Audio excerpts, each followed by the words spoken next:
Seguimos con esta conversación íntima de Jesús con sus discípulos. Ahora aborda un tema que él percibe, está en el corazón de sus discípulos. Jesús y las preocupaciones. Estamos en la serie Siguiendo las huellas de Jesús de Nazaret. Hoy corresponde la meditación número 149, correspondiente al viernes 24 de julio. La lectura bíblica de hoy es Lucas 12, 22 a 34 y el Salmo 34, versos 9 y 10. Todos sean muy bienvenidos. Yo soy Rafael Pola.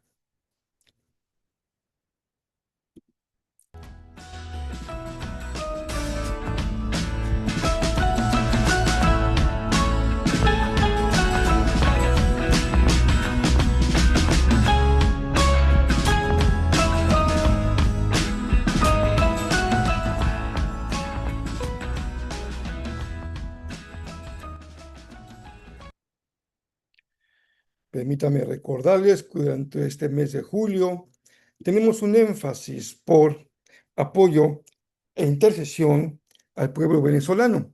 Dos formas prácticas de hacerlo. Uno, la oración diaria de intercesión. Y número dos, un donativo que Dios ponga en nuestro corazón con generosidad. Jesús dijo, si lo hicieron a uno de estos pequeñitos, a mí lo hicieron. Vamos a continuar con la lectura bíblica de Lucas. Vamos al verso 22. Luego, dirigiéndose a sus discípulos, dijo, por eso les digo que no se preocupen por la vida diaria, si tendrán suficiente alimento para comer o suficiente ropa para vestirse, pues la vida es más que la comida y el cuerpo es más que la ropa. Miren los cuervos. No plantan, ni cosechan, ni guardan comida en graneros, porque Dios los alimenta. Y ustedes son para Él mucho más valiosos que cualquier pájaro. ¿Acaso, con todas sus preocupaciones, pueden añadir un solo momento a su vida? Y si por mucho preocuparse no se logra algo tan pequeño como eso, ¿de qué sirve preocuparse por cosas más grandes? Miren cómo crecen los lirios, no trabajan ni cosen su ropa. Sin embargo, ni Salomón con toda su gloria se vistió tan hermoso como ellos. Y si Dios cuida de manera tan maravillosa las flores que hoy están y mañana se echan a perder o al fuego, tengan por seguro que cuidará de ustedes. ¿Por qué tienen tan poca fe? No se inquieten por lo que van a comer o lo que van a beber. No se preocupen por esas cosas. Esas cosas dominan el pensamiento de los incrédulos en todo el mundo, pero su Padre ya conoce sus necesidades. Busquen el reino de Dios por encima de todo lo demás y Él les dará todo lo que necesiten. Así que no se preocupen, pequeño rebaño, pues al Padre le da mucha felicidad entregarles el reino. Vendan sus posesiones y den a los que pasan necesidad. Esto almacenará tesoros para ustedes en el cielo, y las bolsas celestiales nunca se ponen viejas ni se agujerean. El tesoro de ustedes estará seguro. Ningún ladrón podrá robarlo, ni ninguna polilla destruirlo. Donde esté su tesoro, allí estará también los deseos de su corazón.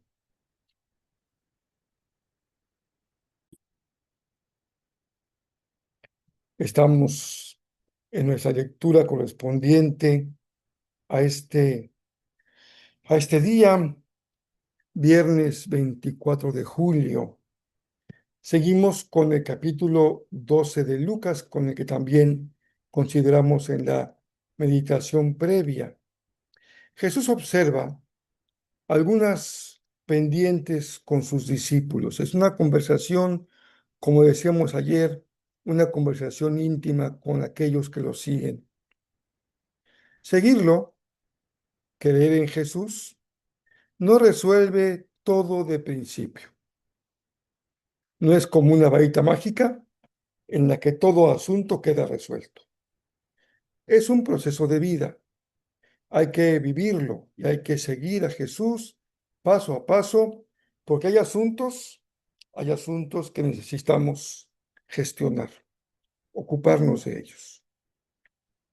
Y esos asuntos o tareas son propios de aquellos que han tomado una decisión radical en su vida, una elección que lo determina todo. Y esta fue seguir a Jesús. Si tú ya decidiste de manera clara y definitiva seguir a Jesús, hay cosas de las que tienes que ocuparte para que tu camino con Jesús sea realmente exitoso. A su vez, cada uno de los aspectos que trata Jesús, en contraste, también nos habla de una realidad espiritual que se deja ver como a trasluz en los temas que Jesús va a tocar con sus discípulos. Es como si Jesús nos dijera, a ver, Rafael, siéntate ahí, por favor, hay cosas que las que tenemos que conversar tú y yo. Esta conversación incluye varios puntos. El texto es muy rico en asuntos que trata, pero tiene una idea central o un eje a partir del cual todo lo demás se acomoda. Se trata de la confianza como hijos en la providencia de Dios como fundamento para una vida desprendida de ansiedad material y orientada al reino. Vale la pena repetirlo. El, el centro de toda esa reflexión es la confianza que tenemos como hijos en la providencia de Dios como fundamento para que tengamos una vida desprendida más allá de la ansiedad por las cosas materiales y con orientación hacia el reino de Dios. ¿Qué es lo primero que asoma en este diálogo de Jesús con sus discípulos? Nos habla de nuestra fe en Dios. ¿Quién es el Dios en el que crees? Los especialistas coinciden en que el texto de Lucas revela a un Dios que es Padre, verso 30, que es providente y está atento hacia el detalle más pequeño de la creación. Los cuervos que ni siembran ni recogen, los lirios vestidos con más gloria que Salomón, son ejemplos de ese cuidado detallado de Dios por la creación. Ese es el Dios en el que creemos, un Padre providente que no se desatiende de la creación, sino que está al pendiente de los detalles. Se trata no de una providencia general por toda la creación. El énfasis en el versículo 30 está en ese trato personal que Dios sostiene con cada uno de sus discípulos, porque es así como se ocupa de las aves. Él tiene atención por necesidades concretas de sus hijos. Puedes venir ante su presencia con verdadera confianza. A Él le preocupan tus necesidades más pequeñas y más insignificantes. Segunda enseñanza que se desprende del texto de hoy: la importancia que tiene en la escritura el ser humano, su valor. También un gran biblista del Nuevo Testamento, Joaquín Jeremías, señala que el ser humano aparece definido por su valor superior frente a la creación. Somos creación, pero somos la corona de la creación. Y así se va construyendo una concepción del hombre que va de lo menor a lo mayor en el texto bíblico.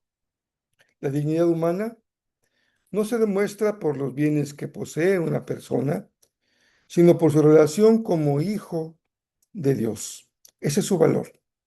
El valor que tiene en una familia el pertenecer a ella como hijo.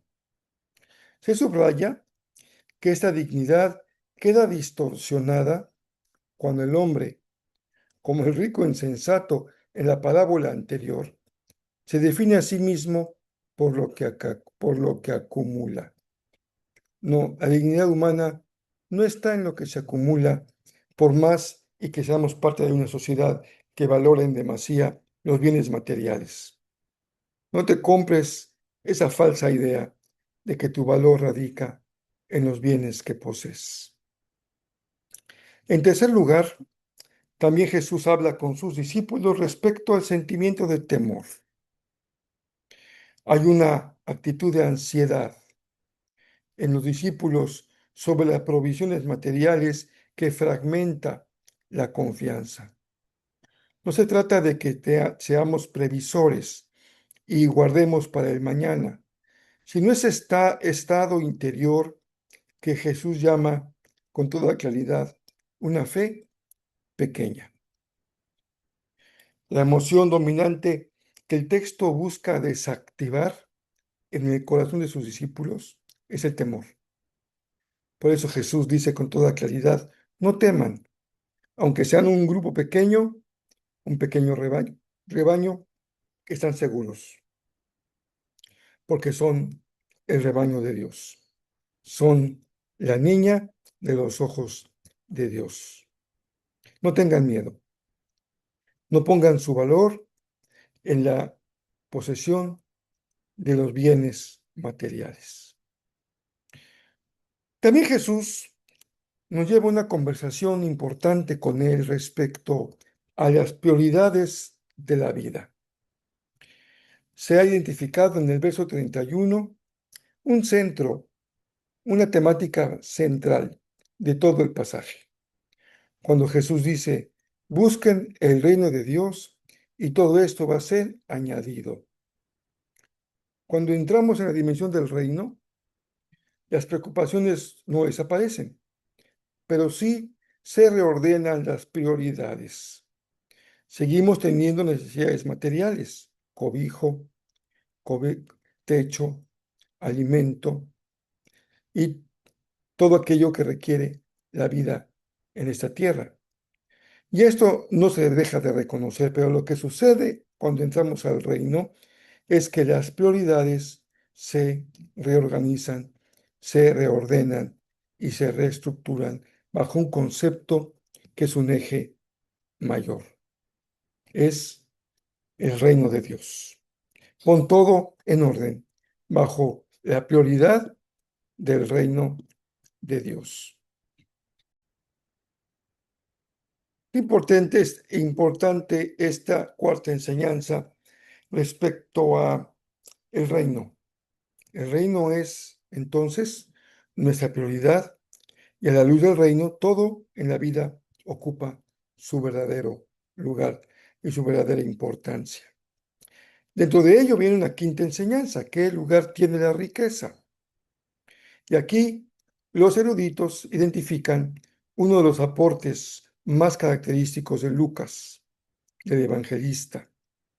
El pasaje continúa con una crítica que se inició en la parábola del rico insensato, capítulo 12, del 13 al 21, y que va a culminar con ese mandato explícito de vender las posesiones y darlo a los pobres en el verso 33.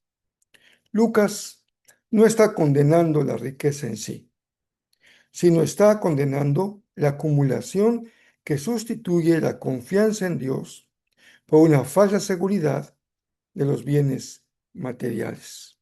Es un tema que va a retomar el evangelista en el capítulo 16 y también cuando lleguemos a Hechos capítulo 2, 3 y 4. Esa actitud de desprendimiento es también característica de quien sigue a Jesús y tema de conversación de Jesús con sus discípulos, porque él podría verlos demasiado afanados con conservar los bienes materiales. La sexta enseñanza que dependemos del pasaje, de acuerdo también con la opinión de algunos eruditos, tiene que ver con el trabajo. Lucas insiste en que el pasaje no promueve la ociosidad. No es que nos tiremos a la hamaca. Los cuervos y los lirios son ejemplos de cómo vivir con confianza, pero no es un llamado a abandonar el trabajo. Lo que se cuestiona no es que te ocupes de manera razonable con esforzarte y trabajar. Lo que se condena es la actitud ansiosa que acompaña el trabajo cuando se convierte en la fuente de seguridad personal y no en la providencia divina. Ahí está el quid del asunto. Ya también, en el mismo sentido con el desprendimiento de los bienes materiales, en séptimo lugar, también Lucas enfatiza la importancia que tiene para quien sigue a Jesús compartir con los pobres. Se destaca especialmente el mandato de dar limosna en el verso 23 y sitúa a los destinatarios de esta limosna a los pobres. Y se trata de actos concretos de generosidad que no nacen de la abundancia de recursos, sino de una actitud de desprendimiento. Podías tener mucho y no dar nada. Podías tener poco y ser generoso. Es lo que el Señor bendice. El tesoro en el cielo que Jesús promete no es una recompensa abstracta, sino el resultado tangible de compartir con quienes tienen necesidad. Es un tema que una y otra vez aparece en Lucas y que también lo veremos reflejado en el canto llamado Magnificat de María y en las bienaventuranzas que también recoge el Evangelio de Lucas en el capítulo número 6.